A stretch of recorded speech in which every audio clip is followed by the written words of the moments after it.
this one just goes live. Okay. Just check on the sounds alright.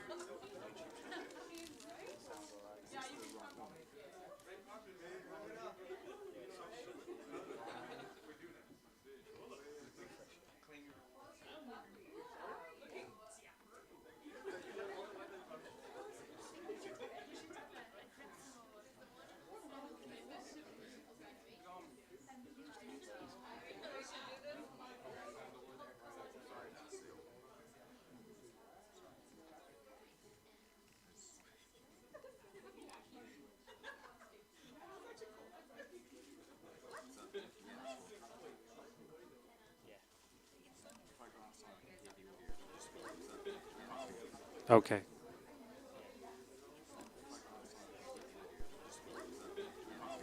Okay. 1 2 1 2. 1 2 3 4. 1 2 3 4. 1 2 3 4. Okay. 1 2 1 2. 1 2 3 4. 1 2 3 4. 1 2 3 4. Okay. 1 2 1 2. 1 2 3 4. 1 2 3 4. 1 2 3 4. Okay. 1 2 1 2. 1 2 3 4. 1 2 3 4. 1 2 3 4. Okay. 1 2 1 2. 1 2 3 4. 1 2 3 4. 1 2 3 4. Okay. 1 2 1 2. 1 2 3 4. 1 2 3 4. 1 2 3 4. Okay. 1 2 1 2. 1 2 3 4. 1 2 3 4. 1 2 3 4. Okay.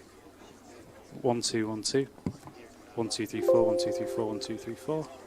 Okay. 1 2 1 2. 1 2 3 4. 1 2 3 4. 1 2 3 4. Okay. 1 2 1 2. 1 2 3 4. 1 2 3 4. 1 2 3 4. Okay.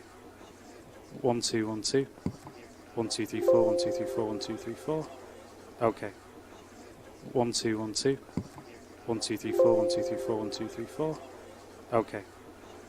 1 2 1 2. 1 2 3 4. 1 2 3 4. 1 2 3 4. Okay. 1 2 1 2. 1 2 3 4. 1 2 3 4. 1 2 3 4. Okay. 1 2 1 2. 1 2 3 4. 1 2 3 4. 1 2 3 4. Okay. 1 2 1 2.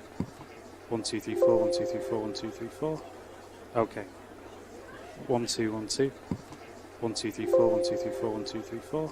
Okay. 1 2 1 2. 1 2 3 4. 1 2 3 4. 1 2 3 4. Okay. 1 2 1 2. 1 2 3 4. 1 2 3 4. 1 2 3 4. Okay. 1 2 1 2. 1 2 3 4. 1 2 3 4. 1 2 3 4. Okay. 1 2 1 2. 1 2 3 4. 1 2 3 4. 1 2 3 4. Okay. 1 2 1 2. 1 2 3 4. 1 2 3 4. 1 2 3 4. Okay. 1 2 1 2. 1 2 3 4. 1 2 3 4. 1 2 3 4. Okay.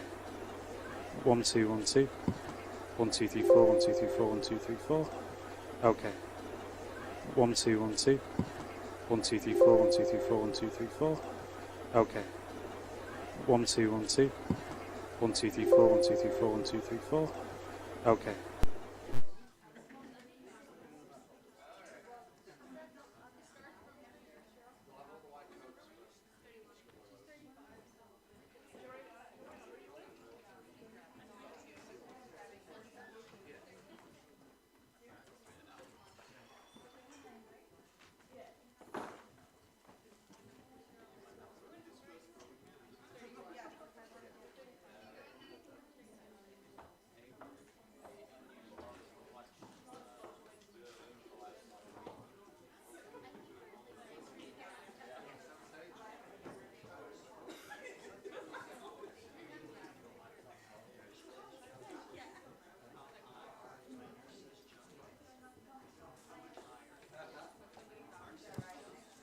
Test 1 2 3 4. 1 2 3 4. 1 2 1 2. 1 2 1 2. ABC, ABC.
Okay.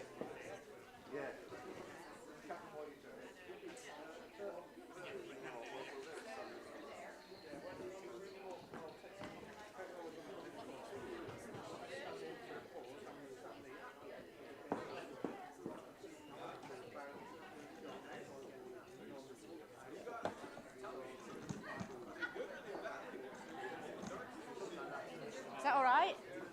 Oh no, you can't even see it now. Oh, wrong way.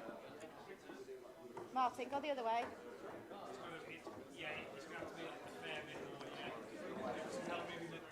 No, I think that'll be okay like that. Can you? Cheryl, can we move some of the chairs a bit that way?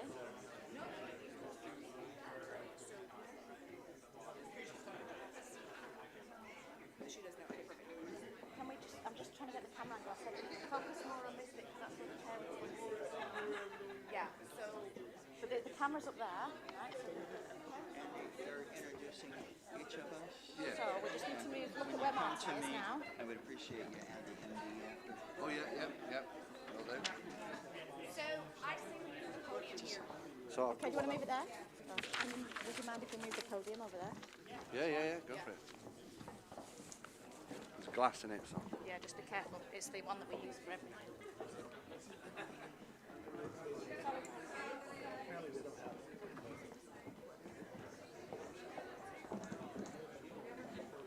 Let's just turn this way.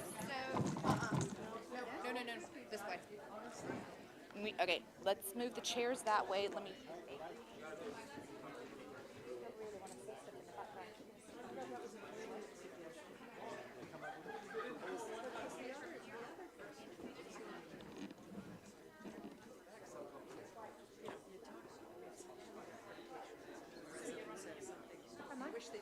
Say so. Sorry. All right, let's push the chairs that way. Let's push the chairs that way. Yeah, thank you.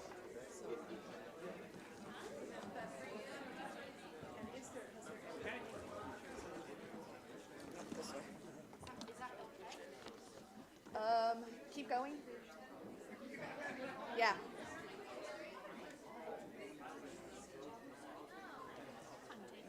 If you do all those ones there, I'll do the pier ones, right? Go back to the beginning. Running order thing. Okay. Just 1 second. Thank you. Okay.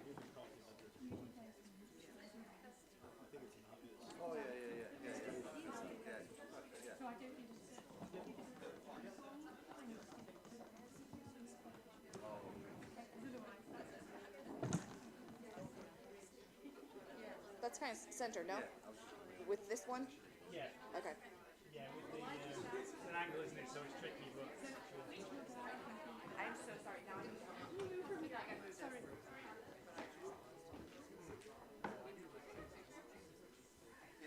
That way you can see it.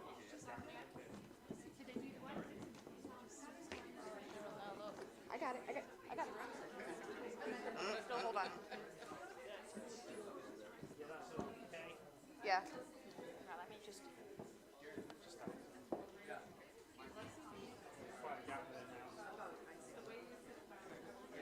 There it is. Yeah, I did.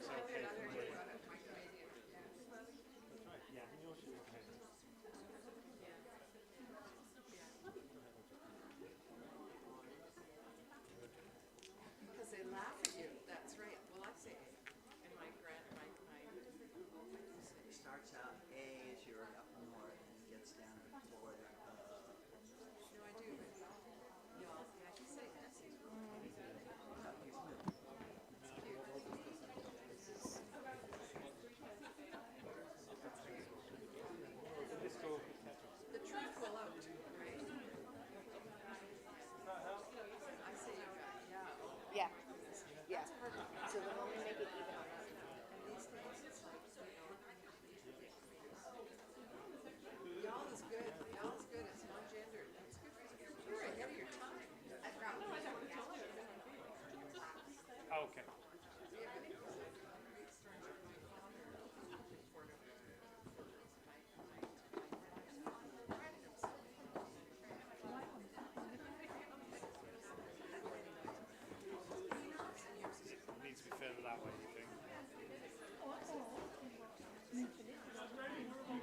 Remember that for next time. Sweetheart. He starts to want. She was really offended. You can't say that.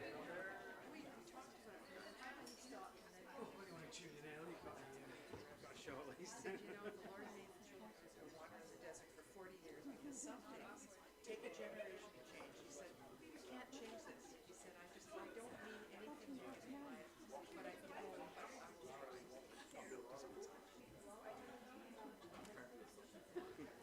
1 minute to 3. Yeah. Running out of breath.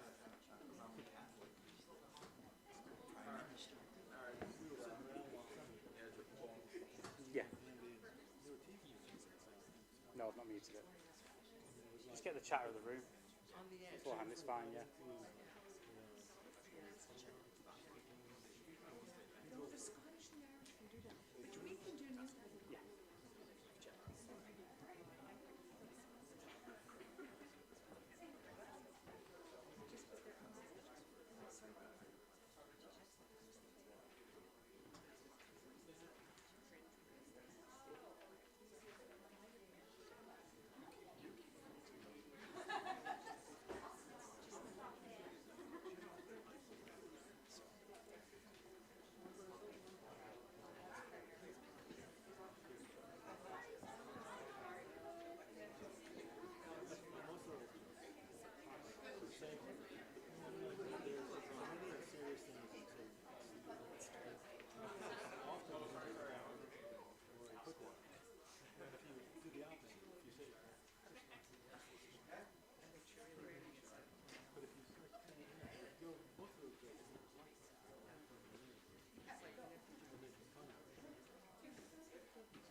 recording and then they'll put it on. Yeah.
Slavi.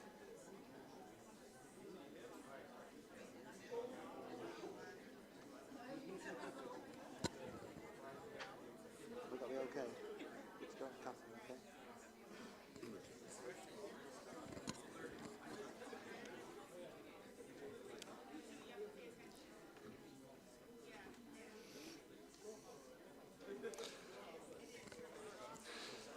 Good afternoon, everybody. We're going to start our white coat and celebration of academic excellence.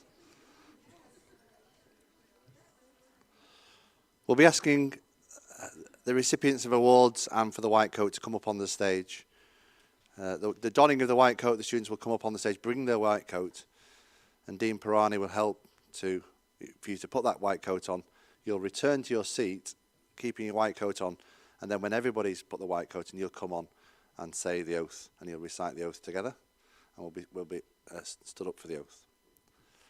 For the awards, again, we'll invite the students to come out for the awards, and again, we'll take a photograph here. So, first of all, I'd like to welcome anybody online and all those present here today to be part of the September 2022 White Coat and Celebration of Academic Excellence for the UK track. So, welcome to students, to faculty, to deans, to the AUC Board of Trustees, and the family that we see here in the audience. This is our 10th white coat ceremony since we started 3 years ago. And as you can see, we've got the largest cohort of students. We're absolutely delighted. And it's at the same time we coincide with the launch of the new AUC integrated curriculum. We're honoured to have members of the AUC Board of Trustees with us today, and the chair of the board, Professor Herbert, has kindly agreed to give a keynote speech a little bit later on. The board have been visiting London on one of our UK clinical sites, Chelsea and Westminster Hospital, and they met some of the clinical students, including students who were sat where you were 2 years ago. And this morning, the Board of Trustees spent time meeting the UK faculty and student representatives of the thriving Student Government Association. So to our new students who are participating in this white coat ceremony, this is the formal start of your pathway to becoming a physician in 4 years' time. The symbolism of the white coat at the start of your medical training urges you to become a beacon of honesty and integrity, prepared to freely accept scrutiny in all aspects of your performance, and to act with professionalism. To our academic excellence recipients, you're here to receive your award in front of our white coat students because we see you as role models. And those who receive the award today know that success has demanded resilience, determination, and lots of study effort. So we're going to start with the Dean's address, and we're inviting Dean Pedro Delgado, the Dean of AUC, to say a few words to the students.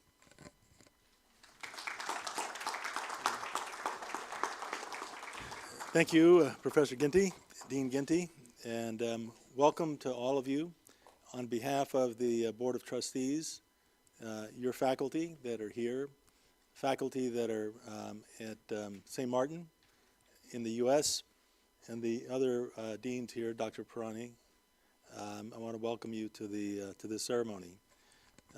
Dr. Ginty alluded to the symbolism of the white coat, and I'll just say a few words about that kind of in preparation for the ritual that's going to follow. White coats have been around for a long time. They were worn by physicians in the 1800s, but not in the same way. They were largely to demonstrate proficiency in laboratory practice. And it wasn't until much later, in about 1993, that Arnold P. Gold at Columbia University came up with the idea that the donning of a white coat should be part of a ritual that symbolizes the induction of medical students into the profession of medicine, or at least into the early phase of entering the profession of medicine. And as Dr. Ginty pointed out, the importance of it, the symbolism, is to highlight professionalism, and commitment and humanism in clinical care. In and around that time, the early 90s, there was a lot of concern about physicians being overly scientific, being too technical, talking about people as if they were diseases. Oh yeah, that heart failure came in to my clinic yesterday. Or yeah, that diabetic person came in. And they may not have even known their names. And I think Dr. Gold really felt it was important to start thinking about the people that we help, our patients, as human beings, and to have that first and foremost in the interaction. That's a high value for AUC. And when we look at your applications, those are the kinds of things that we look for. We're not looking for the highest GPA. We're not looking for the highest MCAT score or any other test score. What we want to know is that you're going to be a good physician, that you're going to have humility, gratitude for being given this privilege, that you're going to connect with people that you help, and you're going to try to understand them from where they are, not just simply as a disease. This is a relatively new ceremony. When I was a medical student, and I actually started my medical career in 1979 and got my degree. We weren't even born yet, I'm sure, most of you. Got my degree in 1983. And at that point, in around the second year, you were basically told to go to the bookstore, grab yourself a white coat, and they toss you up on the wards. And there really was no symbolism to it that was kind of focused on. And you were just kind of just moved along. I think it's really wonderful that we have this ceremony because it's easy to forget the privilege that you've been given and the responsibility that comes with it. And so this ceremony isn't an accomplishment for you. It's actually a concrete enactment of your accepting the responsibility that comes with being a physician. You'll have an opportunity to be with people when they die, when they come into life, or at least come into the world. You'll have an opportunity to help people who are sometimes not in a particularly good mood and may not want your help. And in all those interactions, it's about putting the other person first and foremost, and their well-being and their health first and foremost. If you want to be a surgeon, where's our surgeon? Where's she at? There she is. You know, you may have the opportunity to actually open someone up and put your hands inside their body. That's not something that any of us should ever take lightly. I'm a psychiatrist, and I get into people's heads, and I try to understand where they came from, and I sometimes try to understand how they became the person that they are, or what it is that happens when they get confused or they have other kinds of illness. So we have this privilege of being given the opportunity to know people in a way that even sometimes your best friend, your spouse, your family members never do. And with that comes the opportunity as well to do harm. And I think the other element of being a professional is not just about being thoughtful about your communication, about your behavior and actions, but it's also about those others around you in the practice of healthcare. You have a responsibility to patients and to others to ensure that all the activities that are going on are ethical, professional, and responsible. It's not quite the same as, you know, when you're in high school and someone does something, you know, steals a candy bar or makes fun of someone else. And I think here you're expected to really be a role model, to stand up for what's right, for doing the right thing, and to hold others as well as yourself accountable. So this ceremony today is not about an achievement. It's not about a prize. It's about really your acknowledgement that you're going to uphold the high values, the responsibility and the duty of being a physician. The ceremony is done in front of your teachers, other important people, your family members, your colleagues, and eventually you will recite an oath that kind of signifies what your commitment is. So take this seriously, take it to heart, appreciate the gravity of what you're about to do. This is not just a point in time that, again, symbolizes a movement into the next semester or the introduction into a semester. It's really the beginning of when you need to think very, very carefully about yourself, your commitment to other people, and your professional demeanor with your patients, with your colleagues, with your family, and with your friends. So on that somber note, I want to say that the other part of it is that we do welcome you. The Board of Trustees and others that are here today are really proud of you. This is an amazing group of people. This is probably the most diverse group of medical students, faculty that I've ever been in front of or with. And you guys represent probably every part of the world and a lot of diverse perspectives on life and experiences that you've had. You'll bring that with you as you become physicians, and we look forward to your doing that. Because through that, I think we're bringing people into medicine that ordinarily, or not ordinarily, but frequently are shut out and not given an opportunity. We believe in you. We're going to stand behind you. We're also going to hold you accountable, and we're going to expect great things from you. So live up to it. Welcome, and let's get on with the ceremony. Thank you for being here.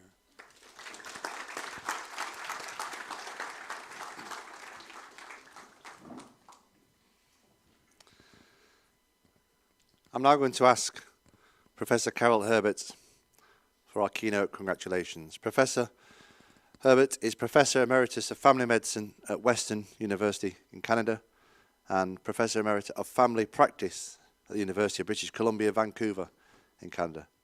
And she's Chair of the University Board of Trustees for AUC. She's a former editor of the international journal Patient Education and Counselling and serves on the editorial board of the Annals of Family Medicine.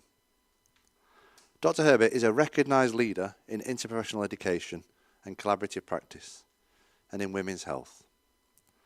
She is internationally known for her leadership in primary care research.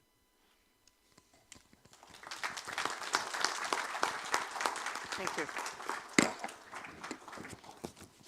Thank you very much, Dean Delgado, Dean Ginty, honored guests, parents, family, and students, of course. I really appreciated having a few moments to talk with you this afternoon in celebration of both the people who are receiving their white coats this afternoon and also celebrating excellence as represented by those of you that are receiving awards today. I expect that those of you that are receiving your white coats today, who've just begun a short time ago in your first semester, are still filled with anticipation and excitement, perhaps mixed with a little bit of trepidation and uncertainty. What will it be like? Will I know enough? Can I learn all there is to learn? Did I fool the admissions committee into accepting me? The answers to these questions should be reassuring, as Dean Delgado just said. We believe you are a remarkable collection of individuals who bring incredibly interesting backgrounds and varied experiences to your medical school class. Some of you have graduate degrees, some of you have undergraduate degrees, most of you have work and volunteer experience in the community, some of you have had extensive scientific education and experience in research, others have been educated in the arts and humanities, and are accomplished essay writers. Most of you have been involved in sports and hobbies, including music and art. And all of you have been recognized as striving for excellence and as committed to engaging with the world around you and with making your own personal contribution. What is your medical career going to be like in the next 50 years? In 1999, when I gave my first white coat address as dean at the University of Western Ontario, I made some predictions. I said there would be ongoing technological changes building on the tremendous scientific progress of the century that we were in at the time, just at the end of the 20th century. New and better drugs would be developed to treat chronic diseases like Alzheimer's, as well as infectious diseases like AIDS. Vaccines were in the works that might prevent such diseases altogether. Transplant technology would allow us to keep more people alive who would have died from their diseases. The Human Genome Project was on the verge of completion, but not yet completed, providing the blueprint for human biology with the potential for preventing and curing genetic diseases. We predicted increasing informatics capability with electronic records becoming the norm. Again, that was not the case 20 plus years ago. Online connection with medical libraries and websites of clinical practice guidelines and protocols, and smart cards to encode the medical history of our patients. All of these things have come to pass.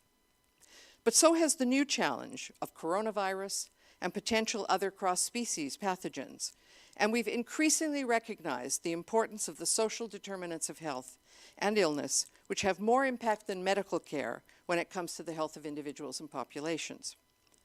What we can say is that it will continue in the next 50 years to be an exciting time in medical history, and there will be in your lifetime outstanding scientific advances that will become commonplace for you as practitioners. At the same time, I want to reiterate something Dr. Delgado said. The underpinning of medicine will remain the patient-physician relationship. This is a relational trade that you are entering into. It is a relationship between a skilled professional and a patient who puts their trust in their caregiver as teacher and healer. A partnership between a patient with lived experience and values that impact on their health and illness with someone who has particular knowledge to bring to bear on those elements of illness and health. No matter how advanced our technology becomes, that truth will remain constant. Similarly, for those of you that might become clinician scientists and do research, your research will be directed towards ameliorating, curing, or preventing the illnesses that affect patients, people with stories. And for those among you who will teach medical students and residents, and we hope most of you will have some involvement with teaching, hopefully most of you will be able to model compassionate, knowledgeable care of patients. All of the myriad of career paths that will be open to you will require that you be skilled communicators with patients, with colleagues, with funding agencies, with hospital administration, and so on. You will not be invisible as community physicians. Patient-centered care requires that you know your patients and they know you. And I don't use knowing in the intellectual left brain way that we usually use that term. I do not mean only that you will know the medical histories of your patients or that they will know the degrees that you've earned. Rather, I mean that you will know your patients' names and they will know yours. Let me tell you a story that illustrates what it means to know a name. Many years ago, I went to the Queen Charlotte Islands, now called Haida Gwaii, to the south of Alaska, at the north part of British Columbia, on the west coast of Canada, to explain a proposed research project to members of the Haida community. Room full of people. I presented my credentials in the conventional way to these Haida elders, explaining I was a doctor from UBC. And in mid-sentence, a Haida elder stopped me and asked, "But who are you? Who are your people?"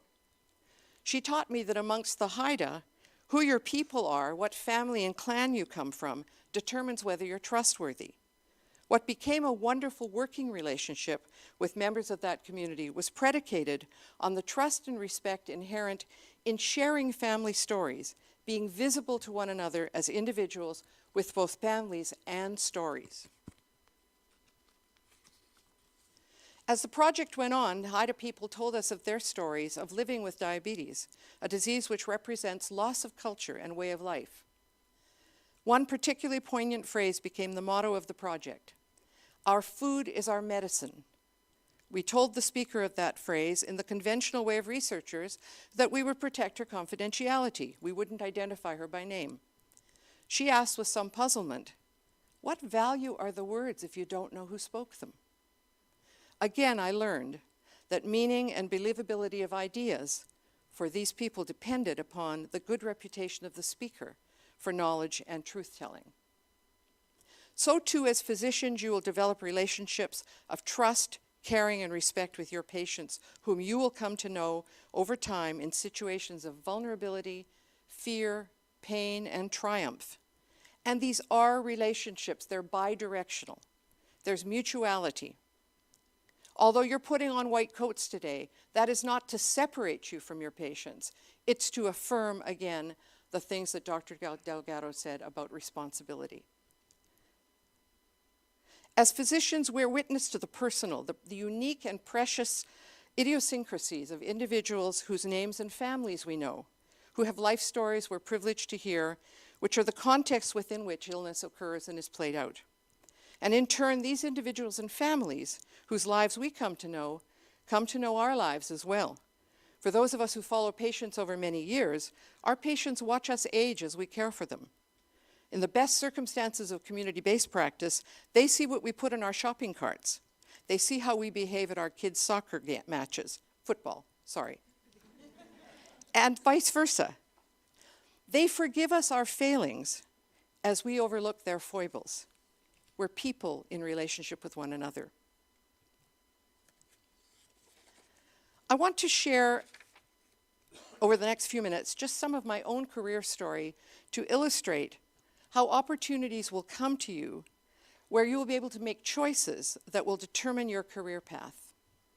And I'm going to use words that Dr. Delgado, again, already used. I'm going to talk about privilege, and I'm going to talk about opportunity, and I'm going to talk about responsibility.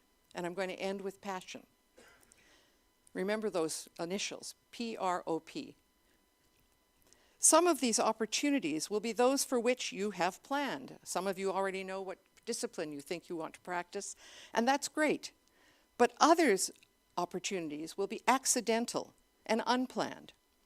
And I want to suggest to you that you be open to the possible, to be open to every experience that medical school will offer you, so that you can match your values and skills to the discipline that will best allow you to have a satisfactory career of service. Because to be a doctor is to serve.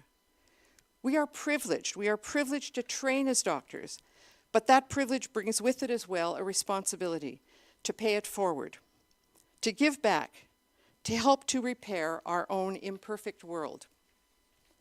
I came to medical school myself with a strong commitment to this notion of social justice, of repair of the world. And many of you come from cultural experiences that also affirm that notion that we are here to be of service. I'd learned that from my family. I didn't get that from medical school. It was reinforced in some ways, but I came with that, as many of you have come here today. I had the good fortune of, early in medical school, in my second year, of going to do a summer program in frontier medicine in the far north of Canada, where I saw the impact of colonization on the Indigenous people who lived there.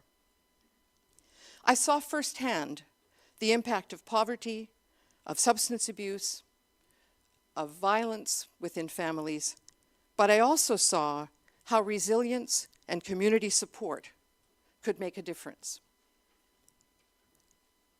My original career plan was to specialize in child and family psychiatry, which would have been a very laudatory thing to do, as we see with my colleague down on the stage here. But I identified early on that I was a generalist. I was comfortable with uncertainty. I enjoyed longitudinal relationships and collaborative problem solving, not necessarily needing a clear diagnosis of illness in order to do my work. This is a question of self-assessment, of judgment about how you are in the world, the kind of person you are in the world. Now, I had this plan, and again, it was a laudable plan, but life intervened in my career path. I had my first child when I was an intern. So now I was, not very old, with a child, doing a residency, and never having stopped to take a breath, actually, up to that point. And I decided to stop and take a breath and decide what to do next. And had the accidental experience of being recruited into a community health center, one of the first of the community health centers within Canada. It was in East Vancouver, a mixed community with many Italian and Portuguese families that had immigrated within the last 50 years prior to that time, but as well with people challenged by poverty, violence, substance abuse, and so on. And a third category of, and this was in the 1970s, what we called then hippies, counterculture people who were wanting a different kind of world. They were looking to live in a different kind of world and have different kind of relationships. Didn't view authority in quite the same way as people had up to that point in time. They were resistant to hierarchy and to patriarchy, and that was where I began my practice. I was a full-service family doctor, doing births, doing surgery, doing the full range of care, and I loved it. But we also, in our group of health professionals, functioned as a team. This was more than 50 years ago. We knew about team-based care because we were working with people who needed to have us be people who could respond to their needs. So we developed programs that were not things I'd trained for in medical school. We developed language programs, we developed programs for teen pregnancy, developed walk-in clinic, again, for kids who were moving up and down the coast during the summers. We looked to change the conditions for our patients that contributed to their illnesses or interfered with their well-being. And again, the language of social determinants was not so prominent then, but in 1900, the concept of social medicine was already known. And we mustn't forget that. People knew that before the scientific revolution. What we now call the social determinants of health was clearly as relevant to the health of my patients as the strictly medical diagnoses that I made. And it was impossible not to respond to those broader needs. Just one example, and there are many, and I'm happy to talk to people about them, and particularly those of you that have had opportunity to work within communities. In the early 1980s, two of us began a sexual assault assessment service in Vancouver to provide 24/7 care to people who'd been assaulted, and beginning actually with children with alleged sexual abuse. And this was in the earliest days of recognition of sexual abuse in families. I was able to use my learned skills as a family doctor, my extra pediatric training, and special skills that I had cultivated in mental health and in women's health, my systems perception or understanding to start a program that still exists today. I didn't start it alone, I started it with colleagues. I didn't start it with only doctors. I started it with people from a variety of disciplines. And in fact, the model that we were able to put in place has been replicated in other places, sometimes by other people from other disciplines, because it's the people that are ready to step forward to meet community needs that make a difference to social determinants. Each of you will need to choose your path. You'll have the opportunity to choose your path. I wish you a medical school experience and all your further training and your practice as an opportunity for you to enrich relationships as you learn your craft. And I wish that you'll be able to hold in your hearts as well as your heads the notion of prop, P-R-O-P, propping yourself up and propping others up. PROP stands for privilege. We're privileged to be able to be here. We're privileged to be medical students. We're privileged to be physicians or other healthcare professionals. A tiny proportion of the world gets to do this. The R stands for taking responsibility. You take responsibility the moment you enter medical school. You are assigned privilege and seen as responsible by people, and you may already have experienced this in your families. You don't know a whole lot yet, but they see you as physicians. It's an amazing thing, this transformation that occurs. The O stands for opportunity, and you heard Dr. Delgado talk about opportunity. You will have many opportunities. Be open to those opportunities and decide which ones you will embrace. You cannot do it all. You're not going to be able to bring world peace or end world poverty, much as we'd like to do that. But you can contribute. You can respond by finding your passion, and that's the second P. Find your passion, that place where you match your skills, your values, your understanding of how you are in the world with the needs of the community around you, and respond accordingly. And that will allow you to choose the best path for you to contribute to the repair of our broken world. Thank you very much.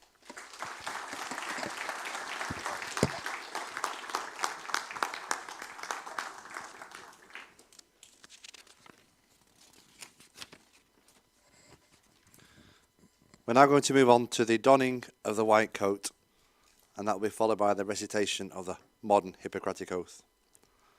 So Dean Pirani will be standing here and helping the students to don their white coats. We'd ask you to come up on the stage on the left and exit onto the right.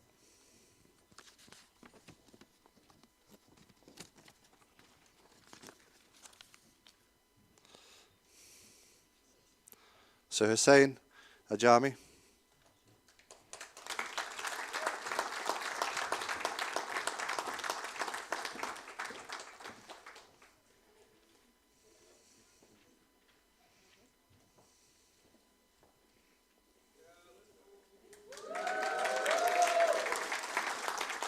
So you can walk down and we go back. So Gabola Akindele.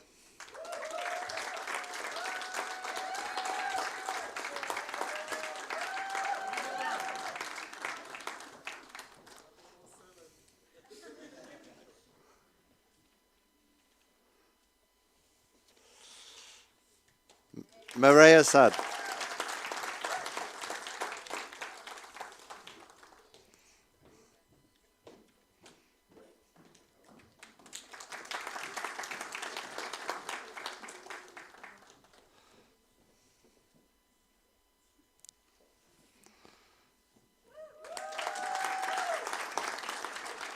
Natalie Walenskowski.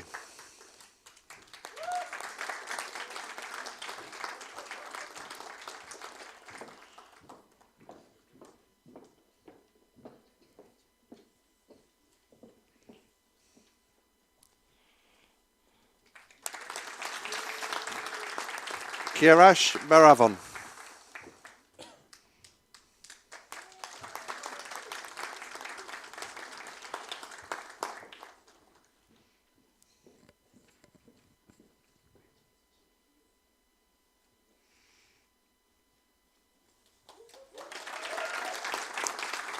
Paige Curran.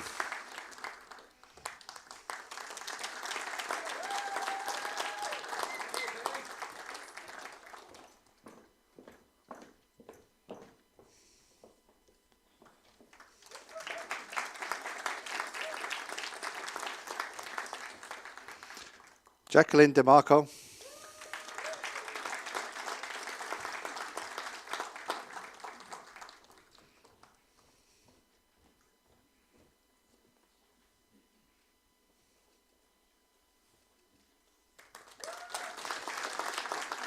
Marissa Zakpasu.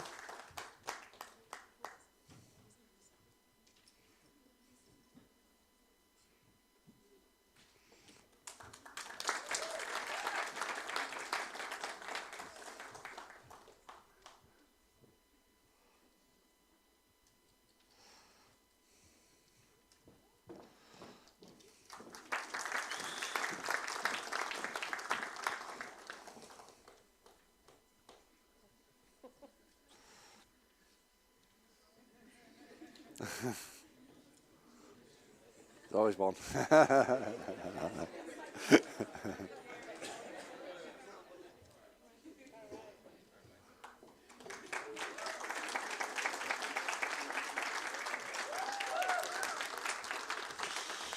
Hiya Elzib.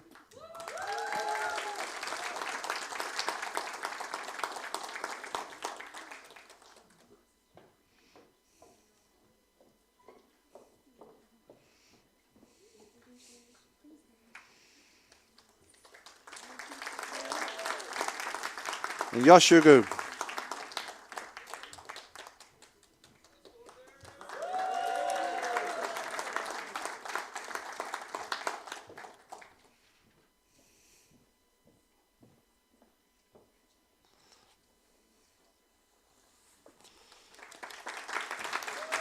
Tony Ibrahim.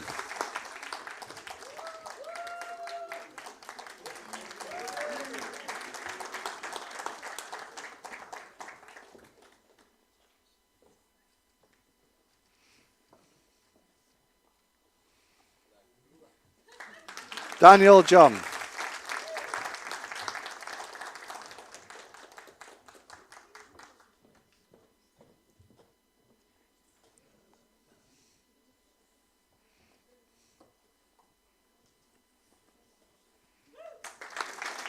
Manal Kamal.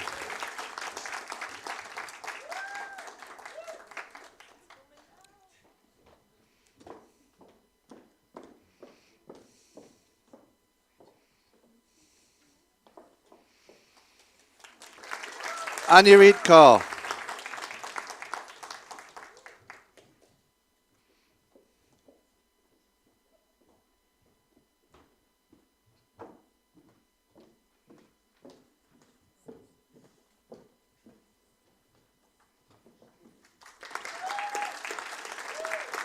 Mohammed Khan.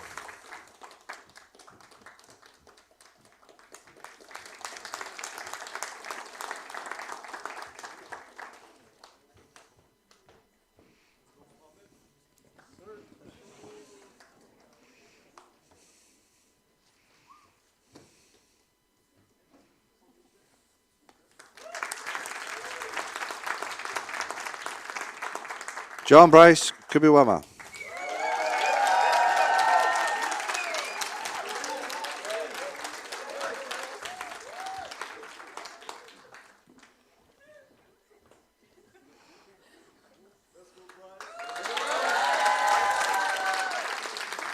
Sumit Kudav.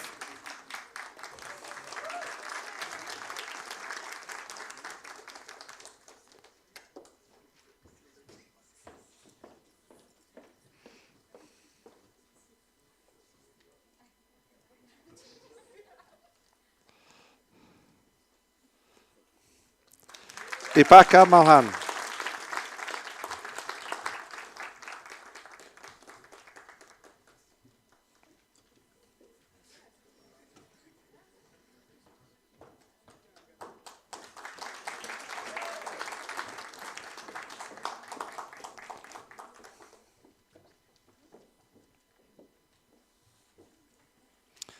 Kelly Marty.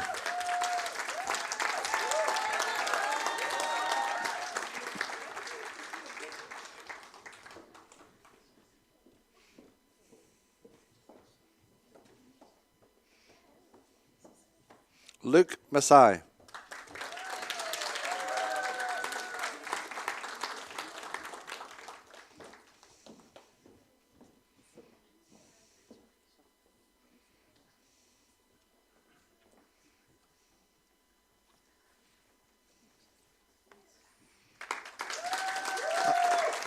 Atalia Liverant.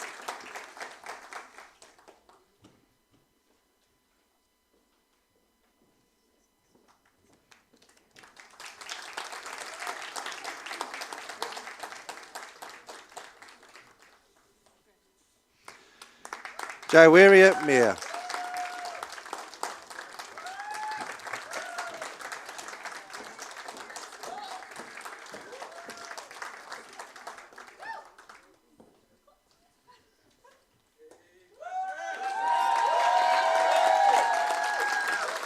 Lukman Maha.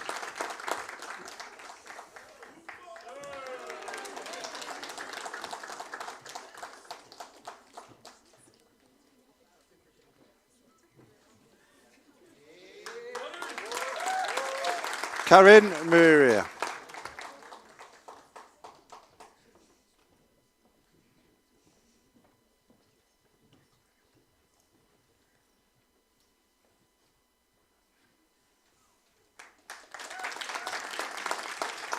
Kurash Mavahedi.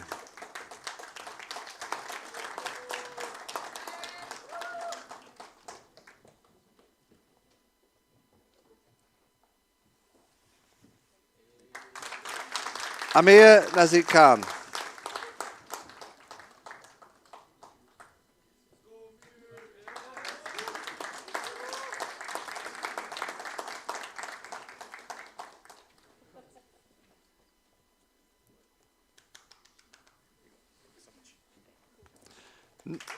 Nicholas Ndala.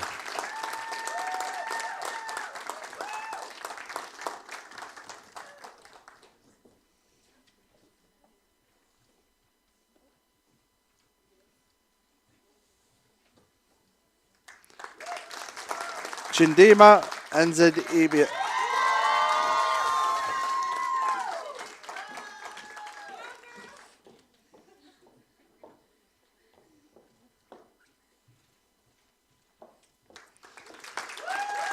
Lois Oladejo.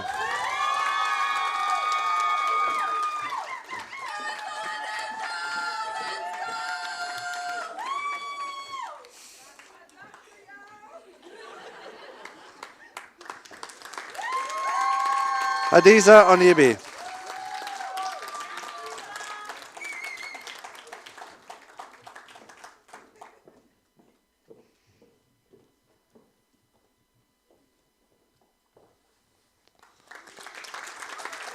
Amrutha Pogaku.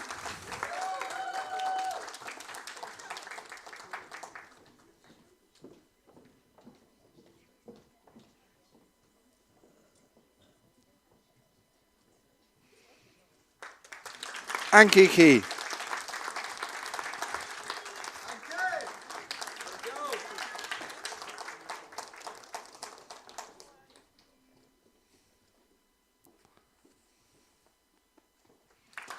Vidushan Sabanathan.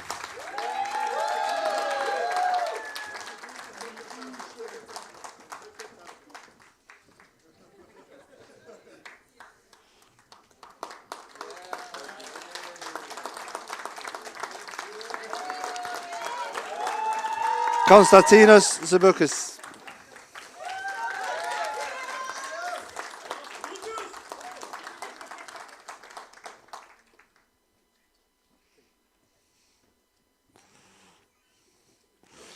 Enes Ekon.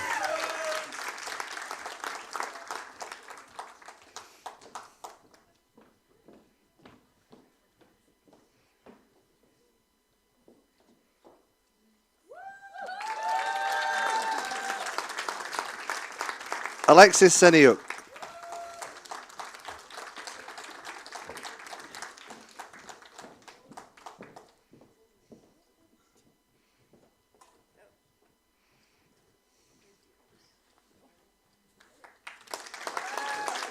Shreya Sharma.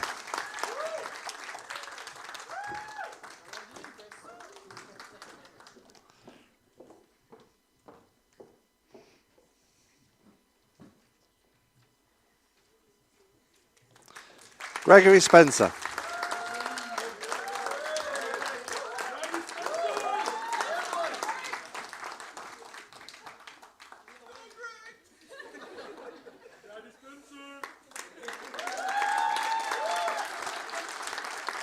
Samreen Sudan.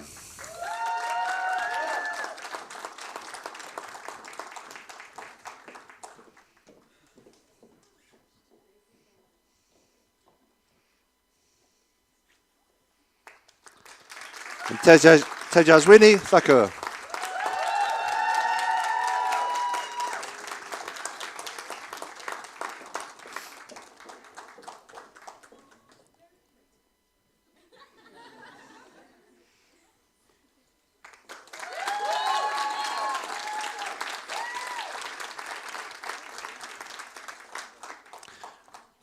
So I'd now like to invite all the students who've received their white coats to come up on stage and bring their oath with them.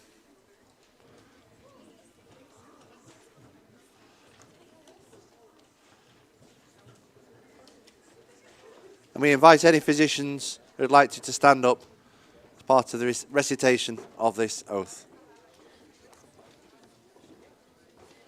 You okay, you got it? You have to have it closer.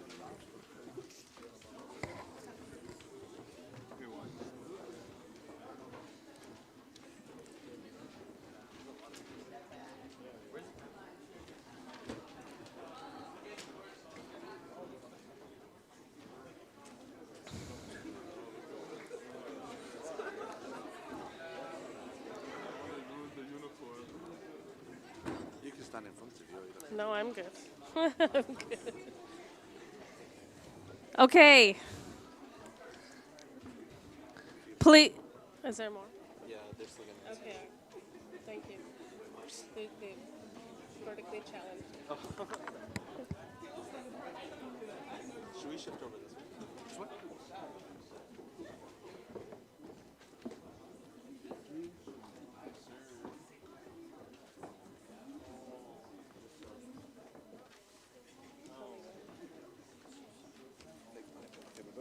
Okay. All right, please recite along with me. I swear to fulfill. I swear to fulfill. To the best of my ability and judgment. This covenant. I will respect the hard-won scientific gains of those physicians.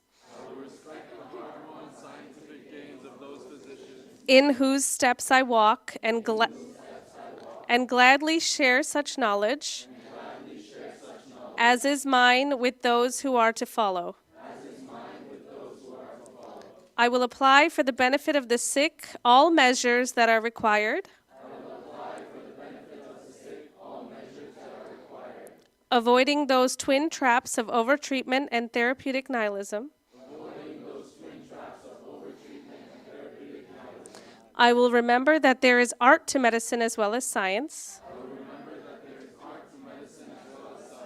And that warmth, sympathy, and understanding may outweigh the surgeon's knife or the chemist's drug.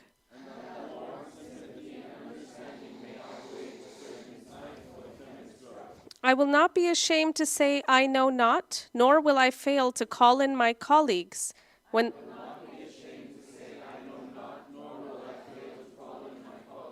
the skills of another are needed for a patient's recovery.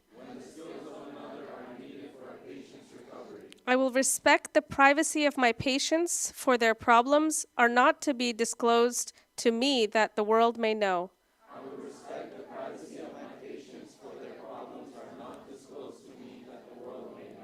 Most especially must I tread with care in matters of life and death. If it is given to me to save a life, all thanks. But it may also be within my power to take a life. This awesome responsibility must be faced with great humbleness and awareness of my own frailty.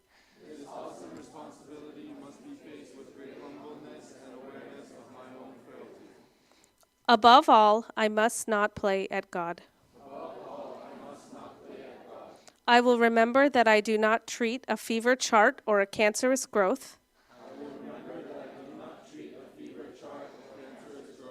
but a sick human being whose illness may affect the person's family,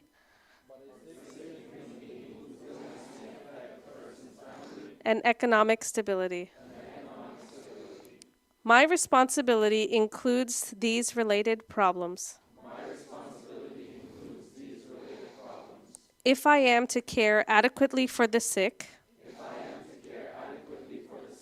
I will prevent disease whenever I can, for prevention is preferable to cure. I will remember that I remain a member of society with special obligations. To all my fellow human beings, those with sound of mind and body, as well as the infirm.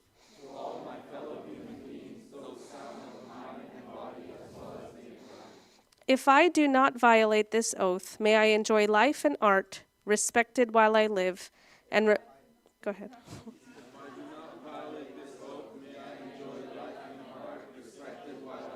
And remembered with affection thereafter. May I always act so as to preserve the finest traditions of my calling. And may I long experience the joy of healing those who seek my help.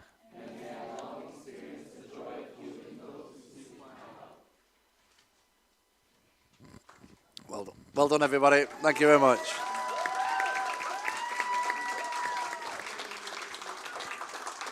Okay, you're welcome to leave the stage. We're now going to move on to our celebration of academic excellence.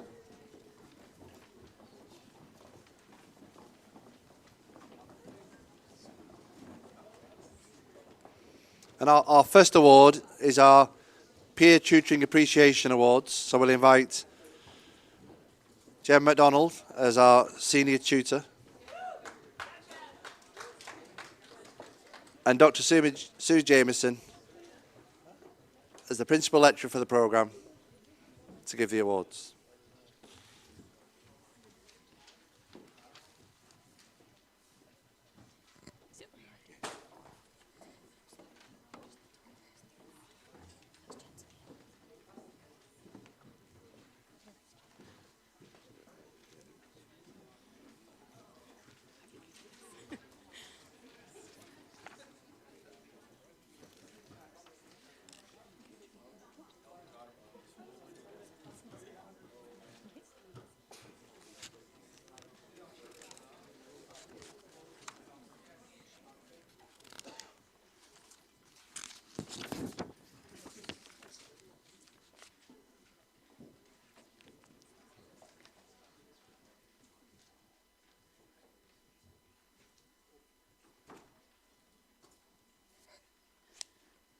Okay, right. You ready? Sure? Okay, right then, for semester 1, for anatomy, I'd like to recognise Mohammed Ankram, Shtera Osyubi and Mohammed Qureshi. Thank you.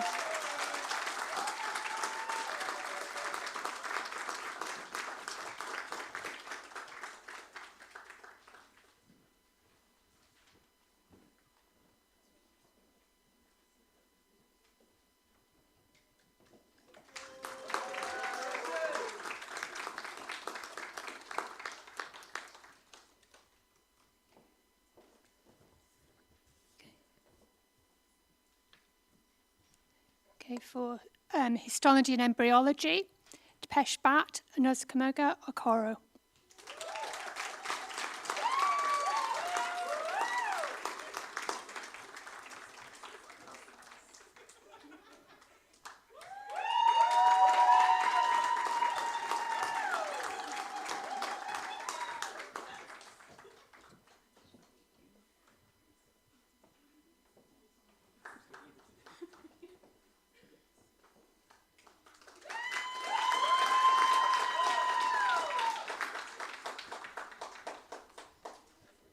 For MCB1, Depeche Bat, Erica Shaw.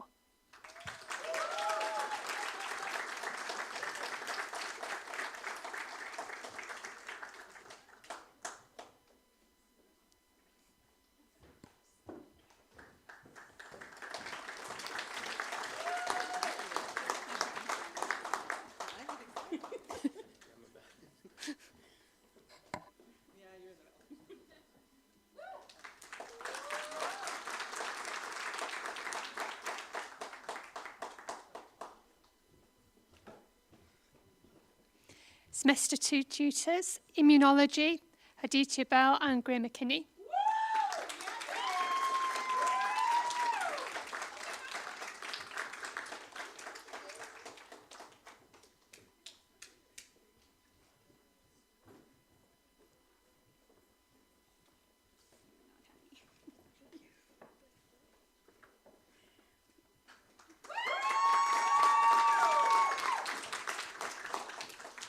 For Physiology 1, Dengue Angaye, Shelby Hamilton.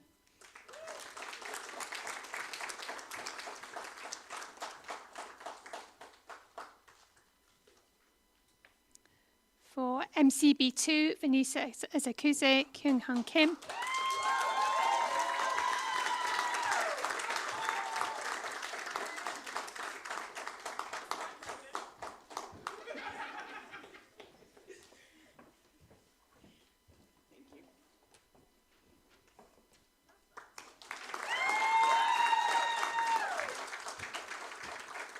Semester 3, Jen McDonald. What did yourself? Or just stand there and smile.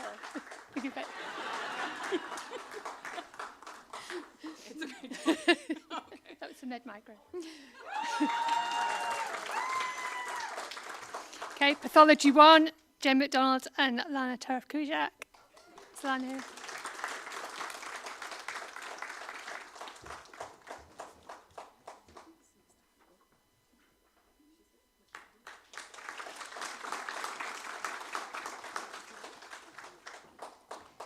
So for semester 4, neuroscience, Emmanuel Atsafor.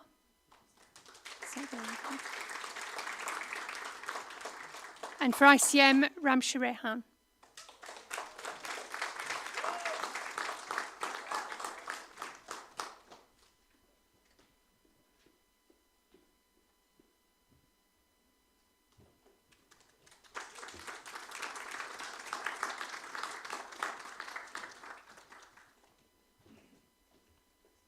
And the student research tutors, peer mentors, okay, Dengue Angai, Arib Arastu, Greer McKinney, and Erica Shaw.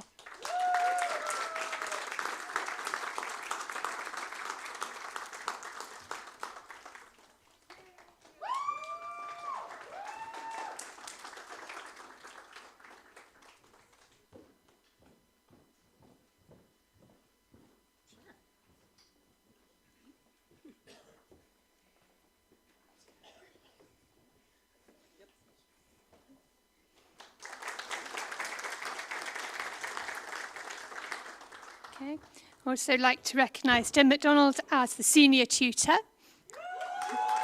and holder of many certificates. And You don't want a picture? you need to hold all the certificates, right? All of them. And Dr. Abbas Al Hassan as the peer tutoring coordinator.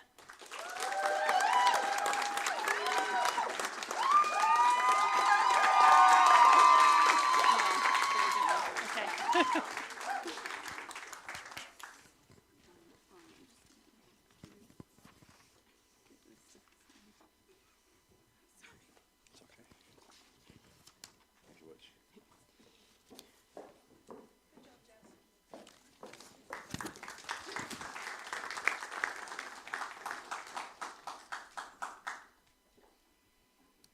And Emmanuel, of course, he's taking his step 1 exam, so he's not here. But we wish him good luck.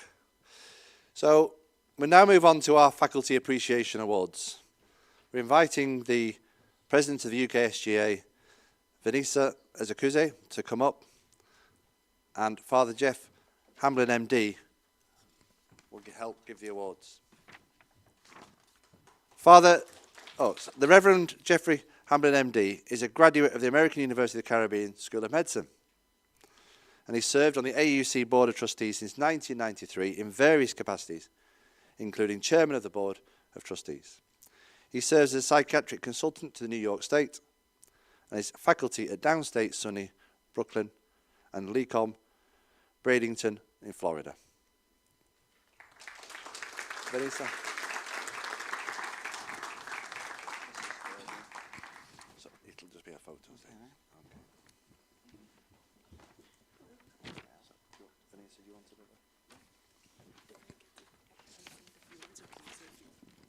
If you'd like to say a few words. Okay. If not, I'm clergy.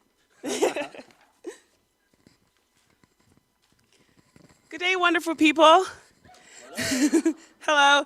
For those who are unfamiliar with me, my name is Vanessa Ezekwuze, and I am the president of the Student Government Association, which represents the student population of the AUC School of Medicine UK track. I'm currently enrolled in my 4th semester of Basic Sciences, and I would like to congratulate everyone that's present today, students, faculty, and particularly those in the 1st semester who have just taken the Hippocratic Oath. You swore the oath. You're in it now. I applaud your achievements thus far, and I eagerly anticipate your future endeavors in medicine and beyond, and the strong legacy you will undoubtedly leave behind. Today, I have the privilege of recognizing and honoring faculty members who have gone above and beyond to provide a positive and engaging learning environment for students, professors who were capable of delivering and educating in such a way that no student was left behind. I would like to express the student body's gratitude to all faculty members. Your efforts are greatly appreciated. We requested feedback from the student body to recognize professors and instructors who have gone above and beyond by presenting them with the Faculty of the Semester Award. For semester 1, this professor is known to have provided many opportunities and resources to help aid the students' learning. She's willing to provide extra review sessions on complex concepts for her students, explains things efficiently, and makes an effort to ensure everyone understands each concept. No one was left behind. The faculty member being recognized today is Dr. Gargi Soni.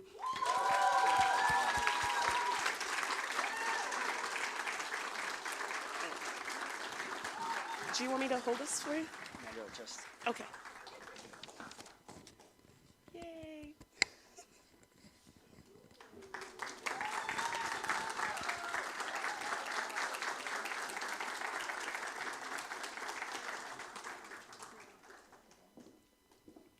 For semester 2, this professor effectively guides students through difficult content and shows flexible teaching styles to maximize student learning.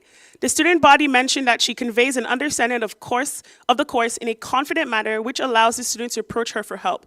Her passion for the subject allows her to communicate the course content effectively. The professor that is being recognized today is Dr. Vishali Khatri.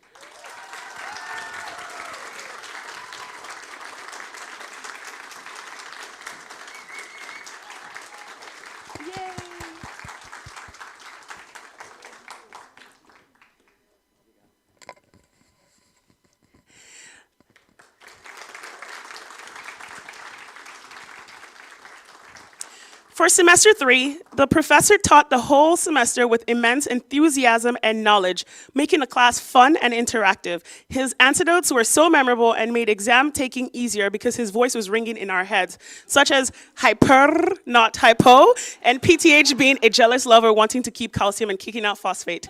At the end of the semester, he also met with individual students numerous times to go through questions, one-on-one, cover concepts, and ensure success. He made the students feel like his greatest reward as a teacher was the success of the students. He cared. The professor being recognized is Dr. Pinkesh Rao. Yeah, Dr. Rao! Woo!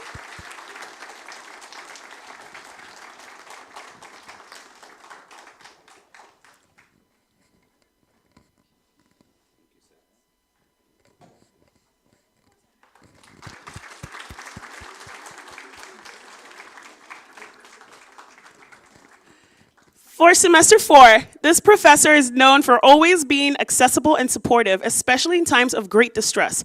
He's the first to arrive in the morning and the last to leave at night. His candor when giving guidance and advice was appreciated. And lastly, his Star Wars reference were a breath of fresh air when we, the students, had dysplastic signs of mesothelioma from being in Vernon for so long.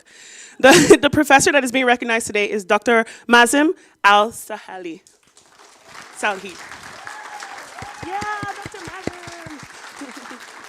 Thank you.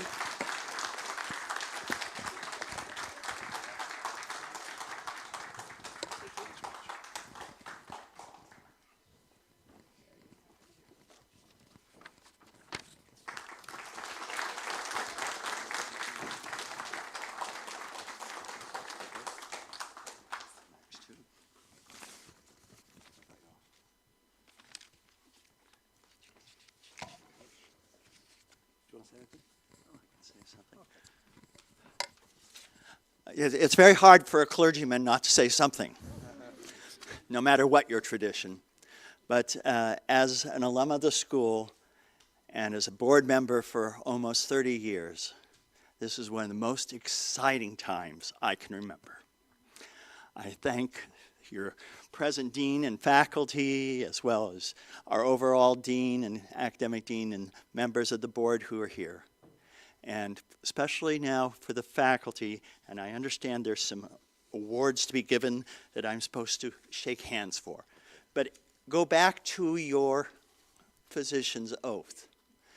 And on that second paragraph, I believe, see, that's what happens to me, papers. It used to go further in the Hippocratic Oath about your promising to take care of your faculty when they are no longer to earn their own way. But let's read that second paragraph again. I will respect. I will respect, together, I will respect the hard-won scientific gains of those physicians in whose steps I walk, and gladly share such knowledge as is mine with those who are to follow. This next award are to those faculty who have imaged that, and I hope that you give them that respect. Okay, thank you very much.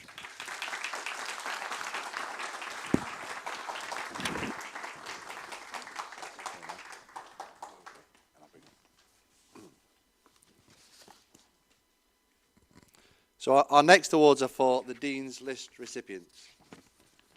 So to get on the Dean's List, you need an average GPA of 87.0% in your semester. So our Dean's List honorees today are Dipesh Bhatt, Franz Boys. Please come up.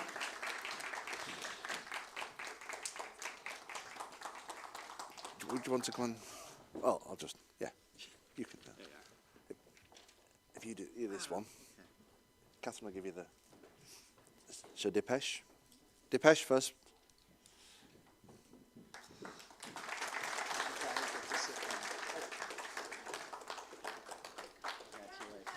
Franz Boys. Mohammed El Said.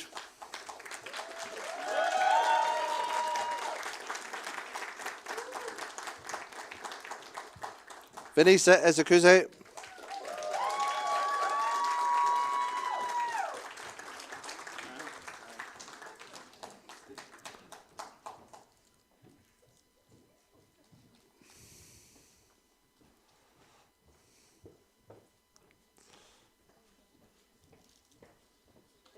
Lana Taraf Gajuk.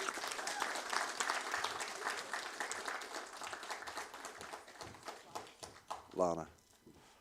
It's got the name on here. Shandilia Machuria Jang. Machuria.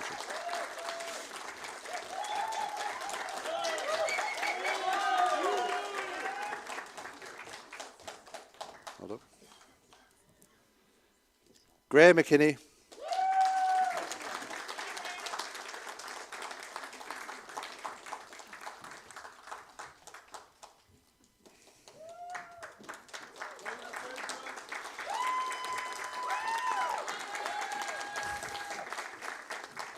Mohammed Qureshi and Mustafa Tahir.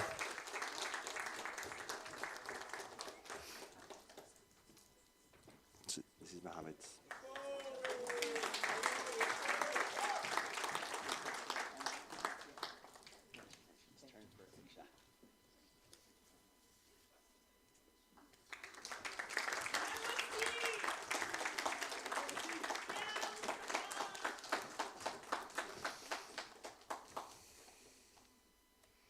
Okay, do you want to sit down?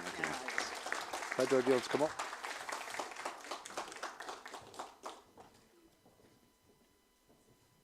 So we started to run a research symposium, and we're giving the awards recognising student performance from the spring 2022 and then the summer 22 research symposia. So we have 3 winners chosen by the faculty for their presentations during those symposia. So in first place, Erica Shaw. Second, Graham McKinney. Yeah, Pedro's here. That's Erica.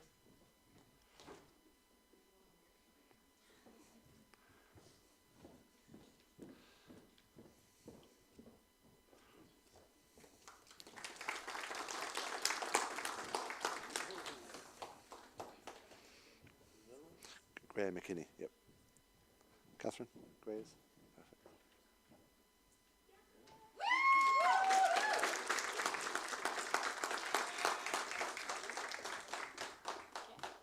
Oh, that's the other one. So in third place is Ebera Uday, but she's on her step 1 LOA, so we wish her luck as well. So for our summer symposium, the first place was Erica Shaw.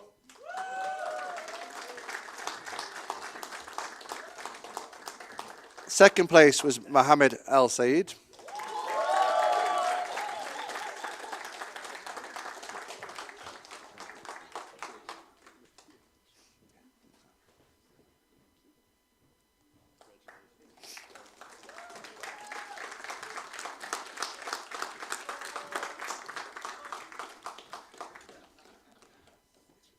And third, who's not here, Shelby Hamilton.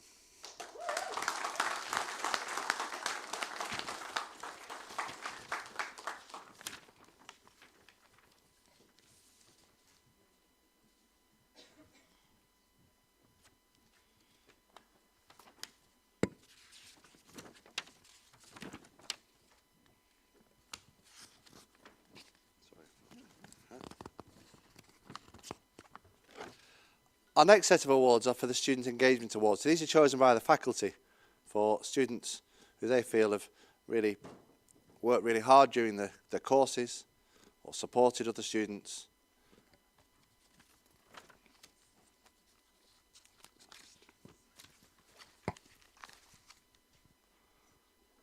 So for Semester 1 Anatomy, Shandilia Machuraja.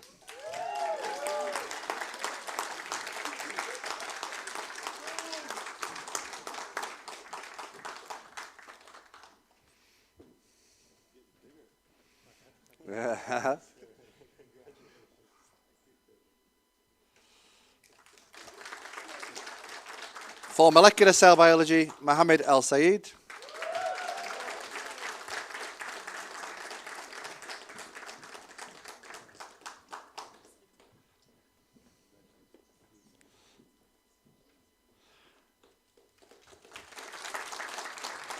And Embryology, Yaira Zipke.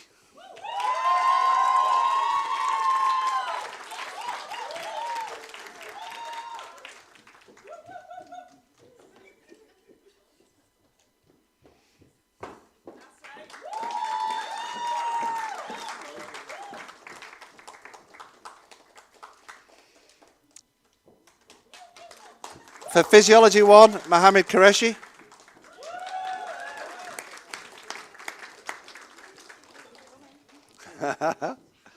There's a lot of glass behind there.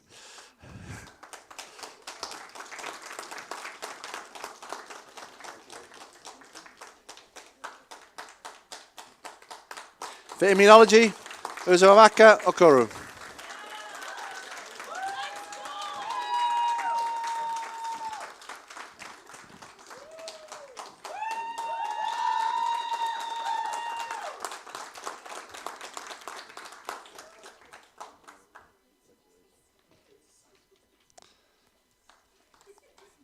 For Molecular Cell Biology 2, Dipesh Bhatt.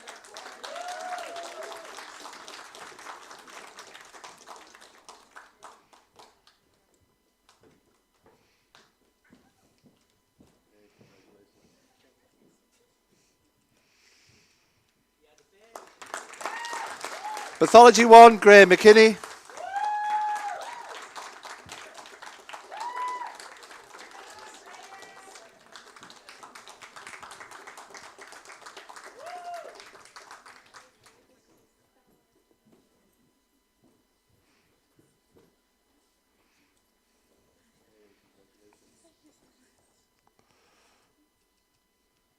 And for Physiology 2, Mustafa Tahir.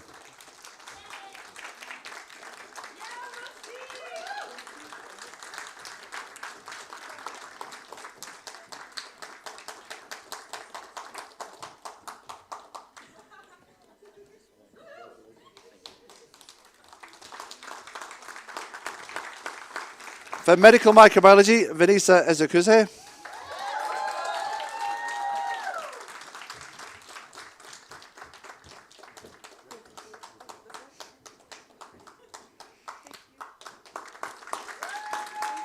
For Pathology 2, Lana Taraf Kujuk.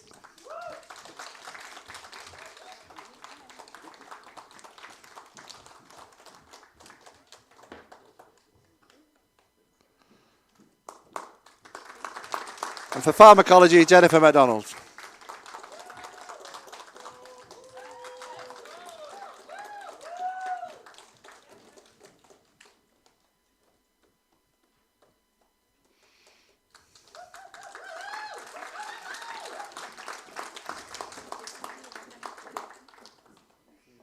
No.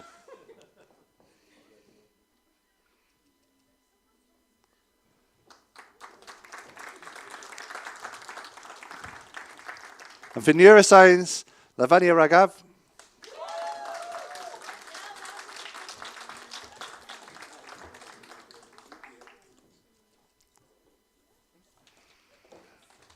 And our last award for Semester 5, Behavioural Science, Milton Mahelsiu.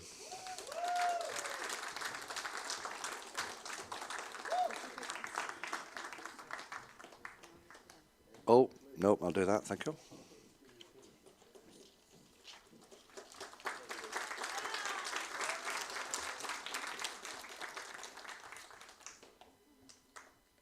So we've got 4 awards left to finish our ceremony. And so we have an Honour and Service Award, and that's for students with a GPA over 85% who've done volunteering activities of at least 4 events. And students then submit an application to a panel at the St Martin's campus led by Dean Natalie Humphrey. And the students who got Honour and Service are Jade Robinson, Ramsha Rian, and Lana Taraf Kujuk.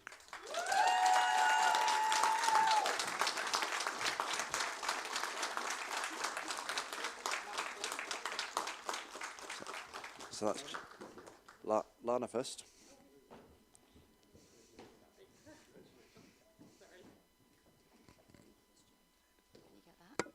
That's Jade.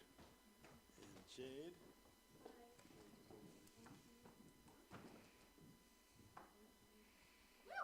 And Ramsha.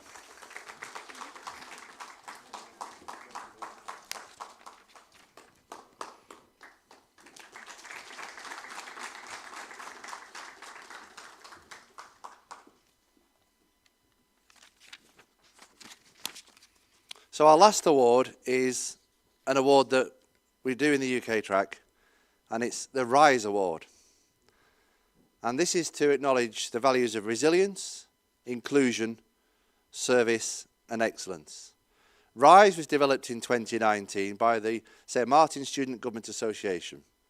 It was voted by members of the student body as a guideline for the conduct of a typical AUC School of Medicine student who should exemplify, as well as a set of standards by which students hold each other accountable. Resilience is about meeting adversity with fortitude, discernment and zeal. Inclusion, about promoting a community of fellowship by respecting the character and contribution of every individual. Service is to promote collective impact to achieve significant and sustainable change throughout my campus, community and future endeavours. And excellence to maintain the highest standards of academic honesty and uphold the campus atmosphere that is conducive to learning. So our RISE Award winner this semester, is Jem MacDonald.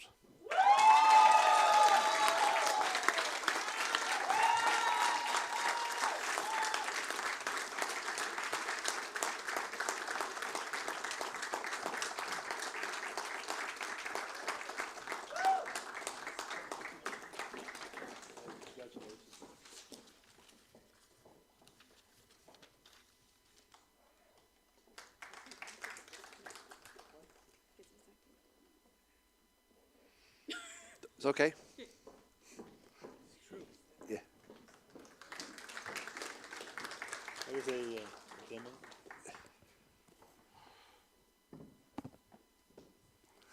Okay, thank you very much. So I'll finish with some closing remarks.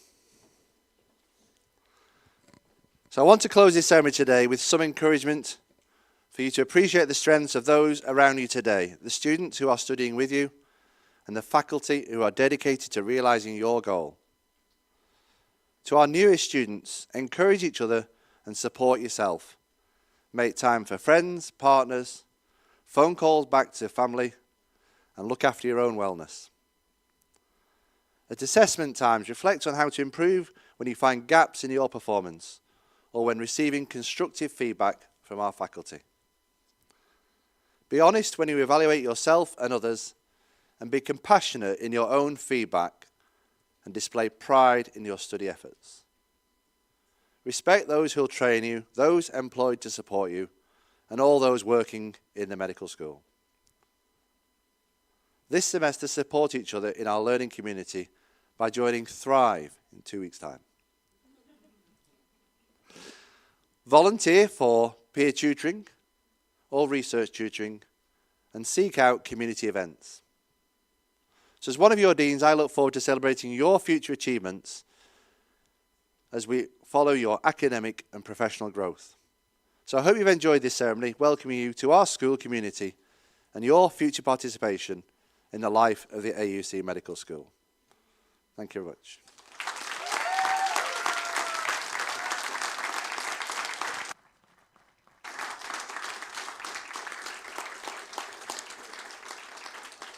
So typically we take some photographs.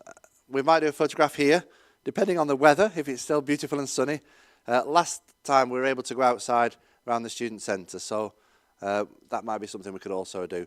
We've got a reception in Foster as well, so you're welcome to, everybody here is welcome to go to the Foster reception straight after this, where there's some food and drink.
Battlefield.